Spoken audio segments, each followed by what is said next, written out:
नमस्कार दर्शकों, प्रारंभ पर आप सबका स्वागत। मेरा नाम संदीप आरके सिंह। आज हमारे साथ बाबा रामदास जी। बाबा जी, जय श्री राम, कैसे हैं? बहुत बढ़िया जी। जय श्री राम, जय जय श्री राम। बाबा जी, आपका बहुत-बहुत धन्यवाद। हरियाणा पर जो आपने सटीक विश्लेषण दिया और आपने जो बात 2-3 साल से आप कह रहे थे कि जाट वर्सेस 35 जात, वो अब मेन स्ट्रीम मीडिया भी वो बात दोहरा रहा है और इस हद तक कि उसको वो इग्नोर नहीं कर पाए इस बात को।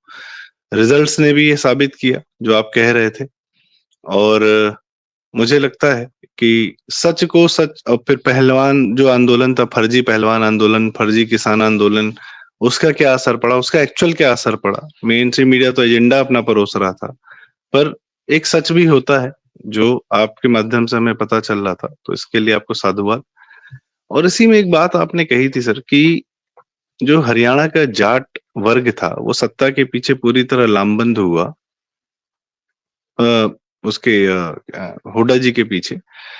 और यह इस हद तक लामबंद होने की प्रक्रिया नूह मेवात में जो दंगा हुआ था, जो गुड़गांव में सड़कों पर नमाज पढ़ी जा रही थी, वो तभी से चालू हो गया था।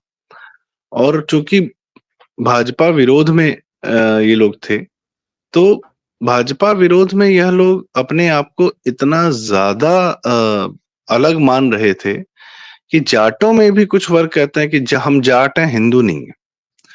और मुसलमानों का साथ देने की इतनी उत्कंठा थी, जबकि हरियाणा में कोई बहुत नंबर्स नहीं है, एक ही दो इलाके में ज्यादा इनका है प्रभाव, नूह मेवात साइड में, कि ये आप बता रहे थे कि कुछ ये लोग एंटी हिंदू बातें भी करते थे। जैसे यहाँ पे हमने एक उदाहरण और देखा कि समाजवादी पार्टी के कुछ नेता लोग कहते थे जय श्री राम वालों को उड़ा देंगे हवा में, ये कर देंगे, वो कर देंगे, जय श्री राम वाले साले बहुत बनते हैं। ऐसा जैसे वो स्वयं हिंदू नहीं है, या स्वयं जैसे उनके श्री राम उनके नहीं है। और हरकतों में जो दबंगई है वो यह दिखती है। ऐसा ही कुछ हम सर महाराष्ट्र में भी, या कुछ जो नव बौद्ध हैं इनमें भी देख रहे हैं ये सब हिंदू, पर मुस्लिम वोट बैंक का समर्थन करने में ये लोग इतने ज्यादा आतुर हैं कि कल को तो कोई कह दे कि भैया कलमा पढ़ लो, तो ये लोग वो भी कर लेंगे। ये क्या मानसिकता है बाबा जी कि सत्ता में आने का इतना चाह, वो भी इन्हें पता है कि 20% मुस्लिम वोट बैंक फ्री मिल रहा है, तो ये बिना मुसलमान हुए जा रहे हैं। मैं सिर्फ इस वर्ग की बात कर रहा हूँ और ये हर जगह इसलिए भी बात कर रहा हूँ बाबा जी। संदीप भाई, जब से ये भाजपा की कोर हिंदुत्व वाली पॉलिटिक्स का उभार हुआ है पिछले 10 सालों से, और कांग्रेस ने जब ये रियलाइज कर लिया कि हमारे ऊपर एंटी हिंदू होने का ठप्पा लग गया, तो उन्होंने कहा वो ठीक है, we will now drift towards soft Hindutva. और राहुल गांधी का वो दत्तात्रेय गोत्र और मंदिरों में जाके हाजिरी लगाना, त्रिपुंड लगा के घूमना, धोती पहन के पूजा करना और वो सब किया। तो पिछले 2014 और 19 के चुनाव में उन्होंने देखा कि पर इसका कोई रिजल्ट नहीं निकला। तो now they have return to full fledged Muslim support कि भैया बेशर्मी से एंटी हिंदुत्व का, एंटी हिंदू होने का बेशक ठप्पा लग जाए, बल्कि अच्छा है लग जाए, कोई परवाह नहीं है। मुस्लिम अपीजमेंट जम के करो, हिंदुओं के एक वर्ग का वोट तो ले ही लेंगे, चाहे एंटी इनकम्बेंसी के नाम पे मिल जाएगा, चाहे सत्ता में भागीदारी के नाम पे मिल जाएगा, चाहे किसी भी नाम पे मिल जाएगा। हिंदुओं के एक वर्ग का तो ले ही लेंगे, परंतु यदि पूरे, अच्छा एक चीज और भी है ना, सुनिए भाई, भारत में आज की तारीख में 35-36% वोट लेने पे सत्ता हाथ में आ जाती है। ज्यादातर राज्यों में जहां ट्राइपोलर कॉन्टेस्ट है या राष्ट्रीय स्तर पे जो 35-36-34% वोट ले लेगा वो सत्ता के करीब पहुंच जाता है। दलित, मुसलमान और कोई एक हिंदू वर्ग मिला के 34-35-36% हो जाता है। कम से कम मेजर स्टेट्स में तो हो ही जाता है जहां मुस्लिम पॉपुलेशन ज्यादा है। तो उन्होंने कहा ठीक है, नहीं जाएंगे राम मंदिर के उद्घाटन समारोह में। हिंदू नाराज, अबला हिंदू जैसी कोई चीज नहीं है इस देश में। कोई जाट है, कोई गुजर है, कोई अहीर है, कोई ठाकुर है, कोई ब्राह्मण है और कुछ दलित है। हिंदू कुछ नहीं है। तो मुसलमान प्लस कोई एक जाति वर्ग को पटा लो, हो गया, चुनाव जीत जाएंगे। तो सर अब हरियाणा की अगर बात करें तो हुड्डा यानी कांग्रेस, उसको 6 या 7% मुस्लिम वोट मिलता है। नूह, मेवात और तारा मिला के 6-7% मुसलमान हैं हरियाणा में, plus 24-26% Jat, plus 5-10% anti incumbency का इधर उधर से मिला के, सर ये 35-40% हो जाते हैं।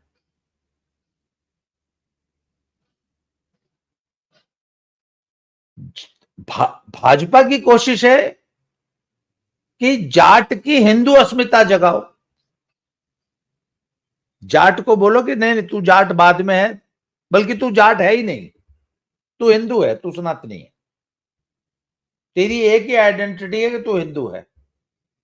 भैया जाट ने जिस दिन खुद को हिंदू मानना शुरू कर दिया, उस दिन तो कांग्रेस की तो लुटिया डूब जाएगी। इसलिए जाट को ये एहसास कराओ, जाट को ये बताओ कि ना ना तू हिंदू नहीं है, तू जाट है। भाजपा कहती है तू जाट नहीं, तू हिंदू है। अब भाजपा ये कहती है तो तुम जाट भी हो और तुम हिंदू भी हो। पहले हिंदू भाई, पहले मुख्यतः मुसलमान की हिंदू। बात क्या है? मुसलमान कहता है कि पहले मैं मुसलमान हूं, भारतीय तो मैं हूं ही नहीं। हिंदुस्तान में भाजपा रहता हूं। कहती है हाँ, भाजपा कहती है कि नहीं, पहले तुम हिंदू सनातनी हो, भारतीय हो, जाट आइडेंटिटी बाद में आती रहेगी। भारतीय सनातनी होना ज्यादा जरूरी है। सर ये झगड़ा है और इसी पे लड़ाई हो रही है। अगर जाट की हिंदू आइडेंटिटी को उभार दिया जाए तो भाजपा अगर 20-30%, 40% जाटों का वोट ले जाती है तो उसकी तो पूरी पॉलिटिक्स। तो सर इस बात, अच्छा एक बात बताऊं आपको, हिंदू बटेगा तो कटेगा, इस बयान का बड़ा असर हुआ है। योगी जी ने जो ये बयान दिया है ना, और ये सोच के दिया है, ये सोची समझी रणनीति के तहत बयान दिया गया है। और ये रणनीति योगी जी की नहीं है, ये संघ ने बाकायदा रणनीति बनाकर पूरी भाजपा को ये एजेंडा दिया है। अदरवाइज योगी जी एक बात कह रहे हैं और उसको मोदी जी रिपीट, मोदी की कही गई बात को योगी रिपीट करे तो बात समझ में आती है, परंतु योगी एक बात कहें, अच्छा यहां पर भी एक स्ट्रेटेजी थी, ये बात पहले मोदी के मुंह से भी कहलवाई जा सकती थी, पर वो मोदी प्रधानमंत्री हैं, वो अगर हिंदू की बात करें, उनको देश की बात करनी है, उनको 140 करोड़ भारतीयों की बात करनी है। आजकल जनता सर योगी जी की बात ज्यादा लपक लेती है। जैसा आपने बताया था कि जगह जगह ठेलों पे बटेंगे तो कटेंगे वाला जो पोस्टर जो है चिपका दिया गया योगी जी की फोटो के साथ। खैर मैं ये कह रहा था सर, मान लीजिए आपने बताया 6% मुसलमान वहां है हरियाणा में, तो जाट अपने आप को एज ए मुसलमान या मुसलमान समर्थक और मुसलमान के आगे मतलब अपनी हिंदू आइडेंटिटी को छोड़ता हुआ दिख रहा है। यूपी में यही मुसलमान 15 से 18% है और यहाँ यादव वोट कम है। फिर भी यह यादव जो है, समाजवादी यादव, सबकी बात नहीं कर रहा हूं, क्योंकि ये एक फैक्टर है, एक अलग सा फिनोमिनन है कि यह भी उस मुस्लिम वोट बैंक के आगे अपनी हिंदू आइडेंटिटी छोड़ता हुआ जा रहा है। जहां कम है वहां भी छोड़ रहा है, जहां ज्यादा है वहां भी छोड़ रहा है। अपने से घृणा भी है, वितृष्णा भी है। और मैं सिर्फ यह सीमित नहीं रखूंगा यादव या जाट तक, हर वो वर्ग, और बात सिर्फ यूपी की नहीं, बिहार की भी है, बंगाली जो है वो भी जो है मुसलमान वोट बैंक के आगे एकदम बिछा हुआ है। तो मुस्लिम वोट बैंक का इतना तगड़ा असर्शन होता है कि इन लोग की मनोदशा पे कुछ फर्क पड़ जाता है क्या? कि ये लोग उसके साथ सत्ता में आने के लिए इतने ज्यादा बेचैन हो जाते हैं कि अपनी हिंदू आइडेंटिटी को मुझे याद है सर, मैं 28 जनवरी को मैं श्री राम लला जी का दर्शन करने जा रहा था अयोध्या। हम लोग कुछ लोग थे गाड़ी में, कुछ लोग पैदल जा रहे थे। वो पैदल जो थे वो हरियाणा से आए हुए थे, हरियाणा से, करनाल से सर। वो कुछ लोग बकायदा पैदल चलते हुए अयोध्या पहुंच रहे थे। और बात हुई तो हमने रोका गाड़ी, पूछा कहाँ से आई हो, तो भी बात से भी लगा कि बात व्यवहार से भी पता चल जाता है क्या है। तो कुछ तो ऐसे हैं, और कुछ एकदम सत्ता के नशे में। सर सत्ता तो हमारे पूर्वजों ने 1000 साल में नहीं देखी, पर धर्म तो नहीं छोड़ा ना। ये क्या मनोवृत्ति है सर? क्या यही मनोवृत्ति वाले लोग भविष्य में मुसलमान हो जाते हैं? 33 करोड़ मुसलमान जो भारत के, सब तो कन्वर्टेड ही है ना। तो क्या ऐसी ही मानसिकता वाले लोग कन्वर्ट कर लेते हैं अपने आप को? बाबा जी। सर कन्वर्जन का सबसे ताजा उदाहरण उद्धव ठाकरे का है। उससे बढ़िया एग्जाम्पल क्या होगा? बहुत सही बात, बहुत सही बात। मुस्लिम वोट के लिए आदमी क्या कुछ कर सकता है, और मुस्लिम संगति, मुसलमान का वोट मिल जाने पर आदमी की मानसिकता, आदमी की सोच, आदमी की आइडियोलॉजी कैसे बदलती है, इसका उद्धव ठाकरे की शिवसेना से बेहतर उदाहरण आप नहीं बता सकते। एक आदमी जो कि आज से मान लीजिए 10 साल पहले कहीं ऐसी जगह चला गया हो जो दुनिया से कट गया हो, उसको अगर आप अचानक 10 साल बाद, 10 साल पहले जब बाला साहब ठाकरे जीवित थे, उनकी शिवसेना और आज की शिवसेना दिखा दी जाएगी तो उनको समझ में नहीं आएगा कि ये यार शिवसेना है या मुस्लिम लीग है। और मुसलमान ने चंद वोट देकर कैसे उद्धव ठाकरे को और शिवसेना को, है मतलब उद्धव ठाकरे ने हाथ धोने का तरीका बदल दिया, वैसे हाथ धोने लगते हैं। आपको आजकल खाना खाने से पहले उद्धव ठाकरे ऐसे करके हाथ धोता, आपको पता है कि नहीं? सिर्फ इसलिए क्योंकि कुछ मुसलमानों ने वोट दे दिया। और एक बात और सुनिए, 8 तारीख को रिजल्ट आया तो भाई लोग जो है हरियाणा में ना एकदम 8 तारीख को 11 बजे मतलब कोमा में चले गए थे। जब सिर पे गहरी चोट लगती है तो आदमी चला जाता है कोमा में। तो हुड्डा समर्थक 8 तारीख को 10-11 बजे कोमा में चले गए थे। फिर धीरे धीरे कल कल वापस निकले हैं। कैसे? वो सोशल मीडिया का कमेंट बॉक्स बता देता है।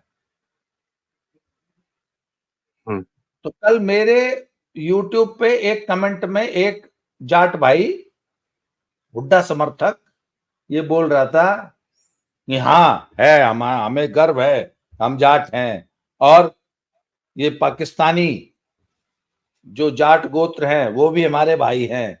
आपको मालूम है पाकिस्तान में बहुत सारे जाट गोत्र हैं। मेरे एक दोस्त है, वो ढाका है, ढाका, ढकौली वाले ढाका। ढाका गोत्र के 10, 12, 15 या 20 गांव हैं हरियाणा में, ढाका। उसके बाद बहुत सारे गांव इनके, ढकौली एक गांव पड़ता है बागपत में, वहां से इनका ओरिजिन है। वहां पर भी ढाका गोत्र बहुत है यूपी में। फिर एक दिन ना वो बहुत एक टांग पे कूद रहा था, मेरा दोस्त ढाका है, और पजामा उतार के पिछवाड़े पे गुलाल पोत रखा था और चौराहे पे नाच रहा था। अरे मैंने कहा क्या हो गया? बोला पाकिस्तान में ढाका पा गया। मैंने हाँ बढ़ जा पिछवाड़े में बढ़ जा उसके, पाकिस्तान। मैंने आड़े क्यों रह रहे हैं? मैंने कहा तू सोनीपत में क्यों है, उड़े पाकिस्तान चले जा। क्यों? अरे ढाका उड़े पा गया। अरे सर क्या खुशी थी कि मुसलमान भी ढाका है पाकिस्तान में। ओ और सर क्या गजब भाईचारा। सोशल मीडिया पे फेसबुक पेज बन गए ढाका भाईचारा के। पता नहीं कितने गोत्र हैं पाकिस्तान में, मुसलमान है तो क्या हुआ है तुम्हारे भाई। ये वही लोग हैं जिनको हिंदुओं के साथ भाईचारा नहीं नजर आता, पर पाकिस्तान के मैं यही सवाल मेरा सर, यही थोड़ा सा मेरी फंसी हुई है कि दलित तो ज्यादा है नंबर्स में, सत्ता में तुमको आना है, तो 6% मुस्लिम वोट बैंक, और उसमें भी क्या है, जिस इलाके में मुस्लिम वोट बैंक है वहां जाट नहीं खड़ा हो सकता, वहां मम्मन खां ही खड़ा होगा, वही जीतेगा। जाट खड़ा हो जाएगा तो वो नहीं जीतेगा। तो तुम दलितों से भाईचारा करो। तुम तो, तुम्हारे तो वीडियो घूम रहे हैं कि तुम उनको गाली दे रहे थे, शैलजा जी के साथ जो इन्होंने किया वो किया ही, जो जो भी हुआ। तो तुम उनसे भाईचारा करो, वो तुम्हारे हैं, और वो तुम उनके हो, पूरा हिंदू धर्म के अंदर आ रहा है, तो उनसे तो तुम्हें, और उनका नंबर्स भी ज्यादा है, वो 20, 22, 24% जो भी नंबर्स है उनके, आप बेहतर जानते हैं। तो उनसे भाईचारा करने पे, प्यार मोहब्बत से रहने पे तो फायदा भी है ना। इनसे क्यों कम, इनके कम नंबर्स होने के बावजूद इनसे ज्यादा क्यों मोहब्बत हो रही है, और उधर आपको तकलीफ हो रही है। मम्मन खां को सर पे बिठाने में दिक्कत नहीं है, मेरा अब ये मेन क्वेश्चन है सर, मम्मन खां को सर पे बिठाने में दिक्कत नहीं है, शैलजा को सर पे बिठाने में दिक्कत है। ये कौन सी मानसिकता है क्योंकि सत्ता सर? की जो एक गाड़ी, इसमें एक उदाहरण और जोड़ूंगा सर। अखिलेश यादव ने शिवपाल यादव को पार्टी से बाहर निकाल दिया, सारी दुनिया ने देखा, क्योंकि हिंदू था। शिवपाल यादव हिंदू थे। आजम खान ने ज्यादा बदतमीजियां की हैं अखिलेश यादव के साथ, बच्चा बना के घुमाते थे उसको, उसको नहीं निकाल पाए, एक शब्द नहीं निकला उसके मुंह से, क्योंकि वो मुसलमान था। ये भी एक मानसिकता है ना सर। सर मामन खां जो सत्ता के रास्ते पर दौड़ती हुई जो गाड़ी है ना कांग्रेस की, हुड्डा समर्थकों की, उसका एक पहिया मामन खां है। अगर मामन खां का 7% वोट निकाल देंगे ना, तो सत्ता हाथ से चली जाएगी। एक चीज और सर, 5 सीटें ऐसी हैं जहां ज्यादा वोट है, पर बाकी पूरे हरियाणा में थोड़ा थोड़ा वोट तो है ही, 5,000, 10,000, 2,000, 4,000। और हरियाणा जैसे स्टेट में तर 5,000 वोट मैटर करता है। अब फ्री का होता है, बिना मेहनत का होता है ये वोट, हाँ जुबानी खर्च पे आ जाता है हाँ। कुछ, बस। तो सर मामन खां से तो पक्का उनसे उसके प्रति छाती में ज्यादा दूध है। कांग्रेस मामन खां को दूध पिलाएगी। सर सर अब हुड्डा को, सोचिए, आज हुड्डा को चीफ मिनिस्टर बनाने में मामन खां के 5 विधायकों का रोल है। अगर सत्ता आती, अगर जीतते, तो 5 विधायक मामन खां, और 5 is the big number in Haryana. वो तो है सर, 45 से 50 का आज ही खेल है सारा। सर अभी आज का 48-38 है, 5 सीट कम कर दीजिए भाजपा की, तो कितनी रह जाएगी? 43। अब कांग्रेस की कितनी हो जाएगी? 43, आगे बराबर। अब 5 फिर वही। सीट अगर उधर से इधर चली जाए, तो सत्ता चली जाती है हाथ से। और मामन खां के पास, मामन खां के भाइयों के पास वो 5 सीट की चाबी है हरियाणा में। तो तो मामन आपसे, खां के अलावा 4 और मुसलमान जीते हैं क्या हरियाणा में? हाँ जी हाँ, जी हाँ। और बाकी जो जिताए हैं, जगाधरी के अगल बगल की 4 सीटों पे जबरदस्त इन्फ्लुएंस है, अच्छा खासा वोट है, 20-20, 25-25, 30-30 हजार वोट है। कम से कम 10 सीट ऐसी होंगी हरियाणा में, गुड़गांव जिले की 1-2 हैं, फरीदाबाद की हैं 2-3, मेवात नूह की हैं, जगाधरी की है, यमुनानगर की। कम से कम 10 सीट ऐसी हैं जहां मुसलमानों का 20,000 से ज्यादा वोट है। 10 सीट। इंटरेस्टिंग। तो सर क्यों नहीं करेगी? हुड्डा हुड्डा समर्थक के घर में इफ्तार पार्टी क्यों नहीं होगी?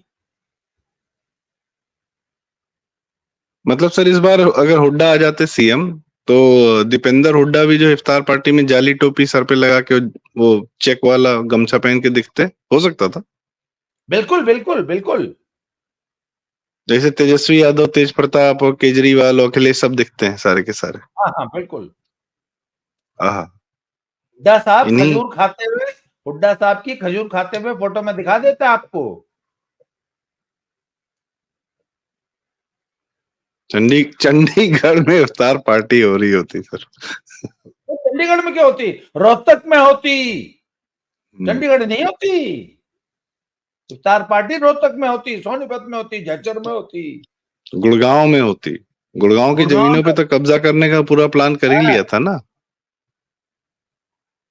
खैर, एक बात और, जैसे आपने कहा कि ज्यादा दूध उतर आता है या ज्यादा मोहब्बत हो जाती है, सर आप सोचिए कि अजीत पवार गुट की तरफ से बाबा सिद्दीकी नाम का जो आदमी था, वो इस समय शिंदे सरकार में है, मतलब था, अभी तो डेथ हो गई गोली मार के उनकी। उस शिंदे सरकार की, मतलब शिंदे मतलब ये आपके एकनाथ शिंदे जी, जो आपके अपोजिट है, देवेंद्र फडणवीस की सरकार जिस समय चल रही महाराष्ट्र में, उसका मेंबर था बाबा सिद्दीकी, अजीत पवार के गुट से। और उसके असमय मृत्यु पे राहुल गांधी के आंसू बह रहे हैं, और वो सुनील दत्त जी जो थे, कांग्रेसी एक्टर भी थे, बहुत बड़े कांग्रेसी सांसद थे, अच्छे आदमी थे।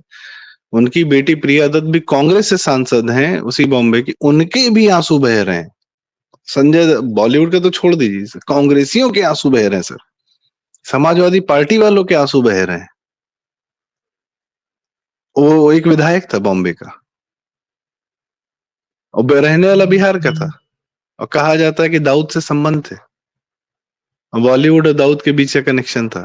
खैर, और इफ्तार पार्टी के नाम पे ही उसका नाम मुझे याद है, क्योंकि देश की सबसे बड़ी इफ्तार पार्टी वही दिया करते थे जिसमें सलमान और शाहरुख एक साथ आया करते थे, दिखते थे, और गले गलबैयां होती थी लड़ाई के नहीं बाद। नहीं, बाबा सिद्दीकी ने दोनों का वापस से मिलन कराया था। मतलब ये लेवल था सर, और उस आदमी के लिए इन सबका जो है मोहब्बत बही जा रही है।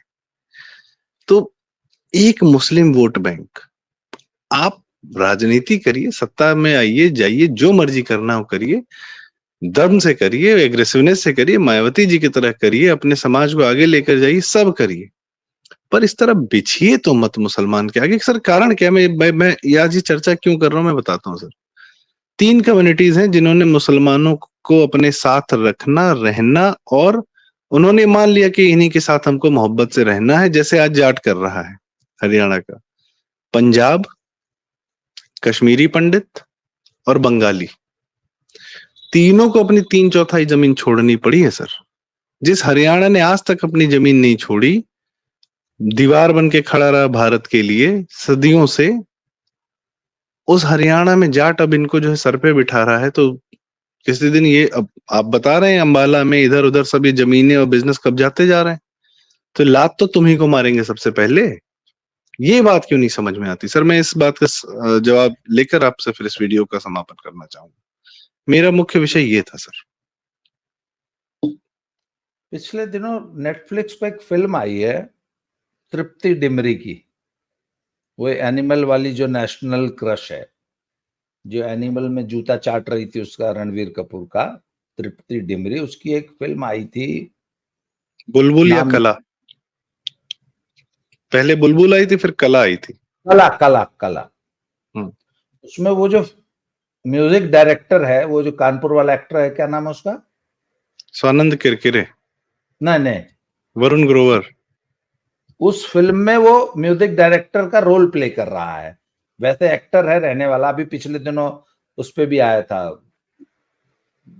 ललन टॉप पे। उसका अच्छा। नाम भूल गया मैं। वो उसमें ही is playing the role of a music director, hmm. और Tripti Dimri is a singer, aspiring budding singer.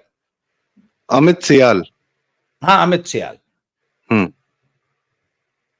तो अमित सियाल जो है वो डांट रहा है तुम्हारे बस का नहीं है गाना, तुम बेकार हो, वो उसको मतलब तुमसे नहीं गाया जा रहा।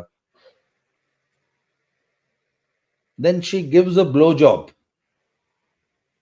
उस फिल्म में ये दिखाया है कि the singer gives a blow job to the director.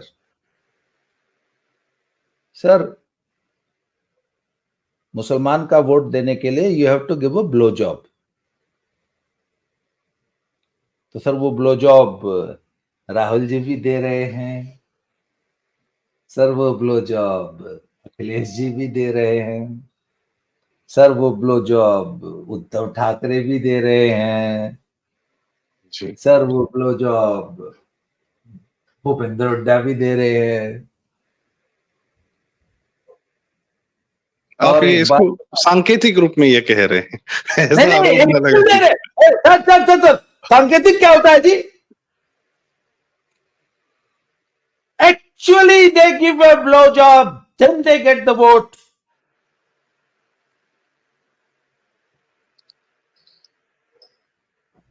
Sir सचमुच ब्लो जॉब देना पड़ता है मुसलमान वोट लेने के लिए।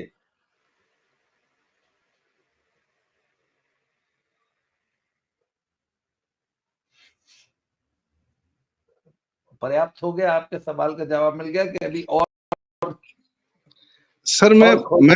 मैं ये मानसिकता समझना चाहता, मैं क्या ही समझेगा कोई, रहने दीजिए, अब इतना इस हद तक बात हो सर गई एक कि मिनट, यह एक मानसिकता है। सर इस एक मानसिकता को हम नहीं समझ पाएंगे, हम यह समझ जाएं कि यह एक मानसिकता एक वर्ग की है कि वही जो आप कहते हैं कि तेल चटाई लेकर बिछ जाने को तैयार है, सिर्फ इसलिए कि सामने वाला जुबानी जमा खर्च पे आपको कुछ वोट दे देगा, सत्ता मिला देगा। और ये इनकी हरामखोरी है सर, ये मेहनत नहीं करना चाहते। आप देखें ये मुस्लिम वोट बैंक जो है सदैव उसके साथ है, जो खुद बहुत आराम तलब आदमी है, मस्त जीना चाहता है, महलों में जीना चाहता है, चौपर पे चलना चाहता है, विरासत में कुछ मिल गया है बढ़िया। केजरीवाल को लोग कहते हैं नेता, बाकी सब तो आप बताते हैं लकी स्पर्म्स है जीवन में, जहाँ सदैव बहुत बढ़िया माहौल ही मिला जीने के लिए। केजरीवाल भी तो 15 दिन के अंदर से नेता बन गया था देश का, रामलीला मैदान पे बैठा ही तो था। कौन सी मेहनत की थी, टीवी मीडिया ने बना दिया उसको। कहीं चला होता राहुल गांधी की तरह ही, भारत जोड़ो यात्रा कर लिया होता, प्रशांत किशोर की तरह कहीं चल फिर लेता, कुछ कर लेता, कुछ नहीं। 15 दिन के अंदर देश की टीवी मीडिया ने केजरीवाल को यहां से उठा के ये देश के भावी नेता हैं बता दिया था, और मुसलमान तो सीधे पहुंच ही गया था। जितने आराम तलब, जितने वीक कैरेक्टर के लोग, उद्धव ठाकरे की अपने बात की, जितने वीक कैरेक्टर के लोग हैं, मुसलमान उन्हीं को चुनता है, दीपेंद्र हुडा टाइप, कि तुमको सत्ता में रखेंगे। और इसलिए स्वयं में वीक होते हैं, मेहनत करनी होती नहीं, दम होता नहीं है तो बिछे जाते हैं। ऐसा ही होगा शायद, पता नहीं, सर हम लोग तो सिर्फ बात कर सकते। सर एक बात बताइए ना, वो लोग कहते हैं ना वो फिल्म इंडस्ट्री में कास्टिंग काउच क्यों होता है? अरे भैया, यू हैव टू पे अ प्राइस यार। आखिर कोई तुमको क्यों सुपरस्टार बना दे, मुफ्त में बना दे, वाह बेटा इतना आसान है, यू पे द प्राइस। सही बात है। तो मुस्लिम नहीं वहां वोट तो की ये, क्या प्राइस पे करनी है सर? तो भारतीय राजनीति में जिसको मुस्लिम वोट चाहिए वो विल हैव टू पे द प्राइस। हाँ आसान है, 100 हिंदू मरवा दो, मुसलमान वोट बैंक आपका और आपके बेटे का जीवन भर रहेगा साथ में। मुलायम के साथ यही तो हुआ। समाजवादी पार्टी उस समय नई नई बनी थी। अच्छा एक और जी, एक बात बताइए, वक्फ बोर्ड रहे या ना रहे, इससे आम मुसलमान को क्या फर्क पड़ता है? पर मुसलमान के लिए, आधी जमीनें उन्हीं की कब्जाई हुई हैं, मुसलमान वाली। हाँ, तो हम्म। सर मुसलमान के लिए ये तो मैटर ऑफ प्राइड है ना। और उनकी उनकी लड़ाई लड़ने के लिए उद्धव ठाकरे है मैदान में। खबरदार जो किसी ने वक्फ बोर्ड को छुआ, वो बोल रहा है, आइए आप कर दीजिए। सर उद्धव ये ठाकरे सब, ने हिंदू मंदिरों पे सरकार का कब्जा क्यों है, इसके लिए कभी आज तक आपने उद्धव ठाकरे को आवाज उठाते सुना?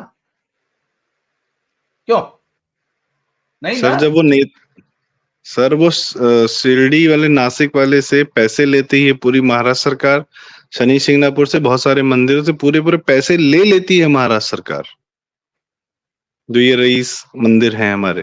खैर, शिरडी का तो एक अलग कंट्रोवर्सी है, हम उस पर नहीं जाएंगे, बस कहेंगे मंदिर है, हिंदू जनता ज्यादा जाती है वहां, जो चढ़ावा इकट्ठा होता है वो सरकार ले लेती, हाजी अली से नहीं लेती सर। खैर, तो समझने का प्रयास किया गया है, क्योंकि ये वर्ग हमारे जीवन को प्रभावित करता है। यह समाजवादी जो तंत्र है, जो मुसलमान हुआ जा रहा है, ये यूपी को, इधर-उधर को सबको प्रभावित करता है, हमको मजबूर करता है पलायन करने के लिए दूसरे प्रदेशों में, यहाँ माफियागिरी करके, मुख्तार अतीक जैसे लोग पैदा करके। पश्चिम यूपी में भी कुछ लोग थे और कुछ नहीं होता। शनय-शनय मुसलमान जो है देश पर कब्जा करता जाता है और ये बात इन लोग के समझ में नहीं आती। मोहम्मद गोरी के टाइम में सोमनाथ मंदिर पे जब आक्रमण किया था उसने, तो हिंदुओं के आगे उसने पहले गाय छोड़ दी थी। तो हिंदुओं ने गाय को पूज्य मान के उनको कुछ नहीं किया और गाय के पीछे से मुसलमान सेना आई थी। तो ये जो अखिलेश यादव, उद्धव ठाकरे, ये जो है ये सोमनाथ की गाय हैं, जो हिंदुओं के सामने रख दी गई हैं कि ये तुम्हारे हैं, लेकिन ये तुम्हारे नहीं है। तुमको लगता है तुम्हारे हैं, तुम इनसे लड़ नहीं पाओगे, तुम इनको अपना समझोगे, लेकिन पीछे से मुसलमान सेना आ रही है भारत पर कब्जा करने के लिए। यही यही समझ में आता है, इससे ज्यादा तो क्या ही कहें। तो बाबू जी, बहुत बहुत धन्यवाद, आपने समय दिया और आपने पूरे भारत का एक विश्लेषण किया हरियाणा के इस रिजल्ट से। और अभी तो यूपी भी बाकी है, कुछ उपचुनाव हैं, आगे देखते हैं क्या होता है। बहुत बहुत धन्यवाद। दर्शकों, बात जरूरी की गई है, यदि आपको ऐसा लगता है तो कृपया वीडियो लाइक करें, शेयर करें, दूर तक लेकर जाएं और चैनल जरूर सब्सक्राइब करें। Thank you so much. प्रणाम। नमस्कार। जय श्री राम। जय जय श्री राम। जय श्री राम।